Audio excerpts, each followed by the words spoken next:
Good morning dear student.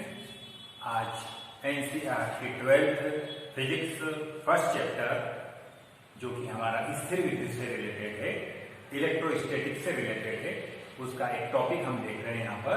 और वो topic है विद्युत बल से संबंधित कूलाम का नियम।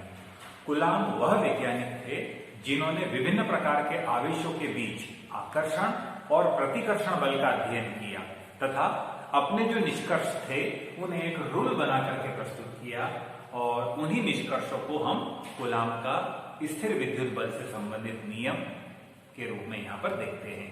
तो देखिए, कूलाम नामक वैज्ञानिक ने बिंदु आवेशों के मध्य आकर्षण एवं प्रतिकर्षण बल को प्रदर्शित करने के लिए एक नियम प्रस्तुत किया जिसे कूलाम का नियम कहते हैं।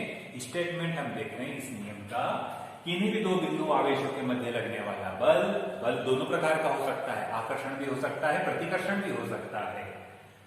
आवेशों के परिमाण के गुणनफल के समानुपाती तथा उनके बीच की दूरी के वर्ग के व्युत्क्रमानुपाती होता है। मान लीजिए हम देखें कि हमारे पास में दो आवेश Q1 और Q2 के फॉर्म में है।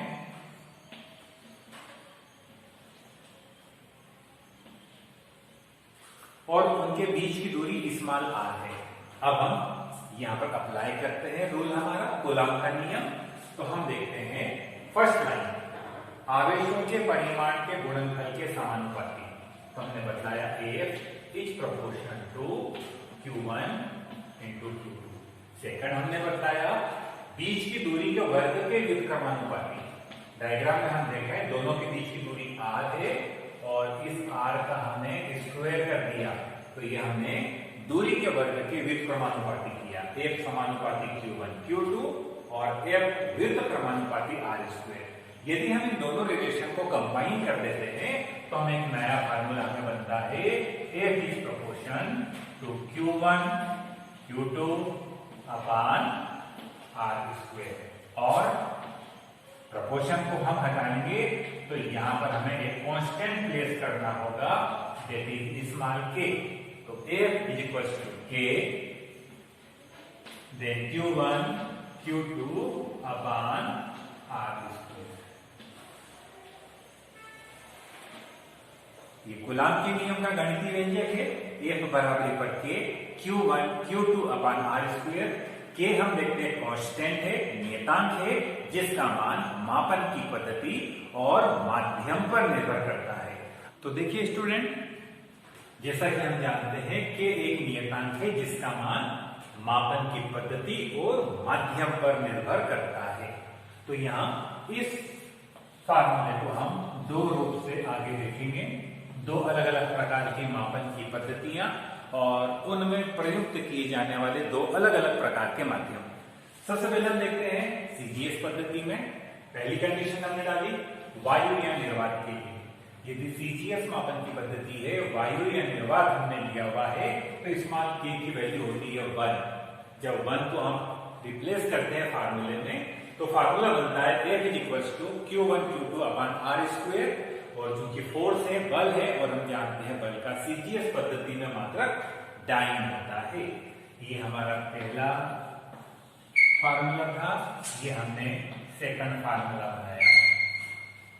नेक्स्ट कंडीशन हम देखते हैं, मीडियम हमने फिर से चेंज कर दिया। वायु या निर्वात के बजाय अगर कोई पराविद्युतांक कैपिटल K अगर हमने लिया हुआ है तो हम देखेंगे small k equal to 1 upon capital K। वापस से स्मॉल k की प्लेस पर उसकी वैल्यू को जब हम पुट करते हैं तो नेक्स्ट फार्मूला बनता है F is equal to 1 upon capital K Q1 Q2 upon r square dyne. तो स्टूडेंट, फार्मूला सेकंड और फार्मूला थर्ड, ये सीजीएस सिस्टम जो होता है उसके लिए हम देखते हैं फोर्स के फार्मूले हैं। अब हम देखते हैं मापन की अगली पद्धति, इंटरनेशनल सिस्टम, एसआई पद्धति। यहाँ वायु या निर्वात की उपस्थिति में स्मॉल k की वैल्यू होती है 1 upon 4 pi epsilon 0। Value put करेंगे हम स्मॉल k की जगह पर, तो हम देख रहे हैं F is equal to 1 upon 4 pi epsilon 0 into Q1 Q2 upon r square. और हम जानते हैं एसआई पद्धति में जो यूनिट होती है फोर्स की वो न्यूटन होती है। तो ये अगला फार्मूला हमारा बनकर के आया। अब हम यहाँ पर देखते हैं 1/4πε0 जो अपन ने कांस्टेंट वैल्यू पुट किया हुआ था, इसकी वैल्यू होती है 9 × 10⁹ न्यूटन मीटर स्क्वायर पर कूलम स्क्वायर। हम चाहें तो इक्वेशन 4 में 1/4πε0 के प्लेस पर उसकी वैल्यू को पुट कर सकते हैं। अगर हमने वैल्यू पुट किया है हम देखेंगे नेक्स्ट फार्मूला हमारा बना 5th वन। इसी प्रकार से यदि पराविद्युतांक कैपिटल के प्रेजेंट होगा तो हम देखेंगे स्मॉल के इक्वल टू 1/4πε0 के। इस वैल्यू को अगर स्मॉल के की जगह पर हम प्लेस करेंगे यहां पर तो हमारा फाइनल फार्मूला यहां पर बनकर के आता है, दैट इज F = 1/4πε0 के into Q1 Q2/r² न्यूटन। तो स्टूडेंट फार्मूला 1 जो हमने एक जनरल फार्मूला बनाया हुआ है फोर्स के लिए, 2 और 3 CGS सिस्टम एंड 4, 5, 6 ये SI सिस्टम में हम देखते हैं कि कूलॉम के नियम के गणितीय व्यंजक को प्रदर्शित करते हैं।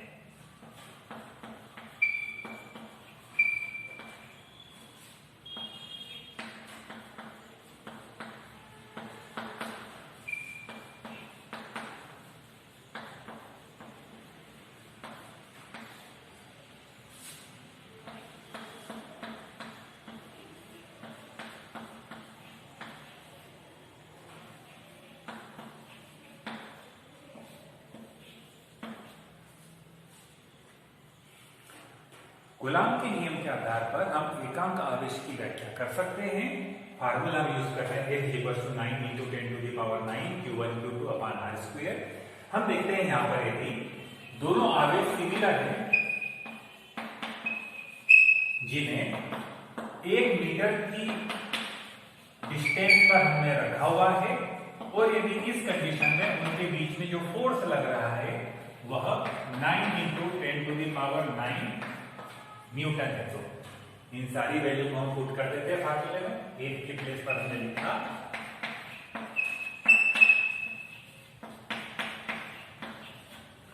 Q1 एंड Q2 दोनों सिमिलर चार्ज हो गए हैं और डिस्टेंस है 1 मीटर। Q² हो जाएगा = 1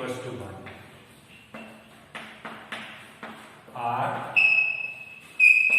Q = ±1। ये जो Q की वैल्यू आ रही है ±1 इसे ही हम एकांक आवेश कहते हैं। डेफिनेशन हमारे सामने आती है, एकांक आवेश वह आवेश होता है जो समरूप आवेश को, एक जैसे आवेश है, समरूप आवेश को 1 मीटर की दूरी पर स्थित होने पर 9 × 10⁹ न्यूटन फोर्स के बल से प्रतिकर्षित कर सके। तो स्टूडेंट्स यह पूरा कूलॉम का नियम है। मैथमेटिकल इंटरप्रिटेशन भी हमने देखा और साथ ही हमने देखा कि किस तरह हम SI फार्मूले को यूज करते हुए इसकी हेल्प से एकांक आवेश की व्याख्या कर सकते हैं।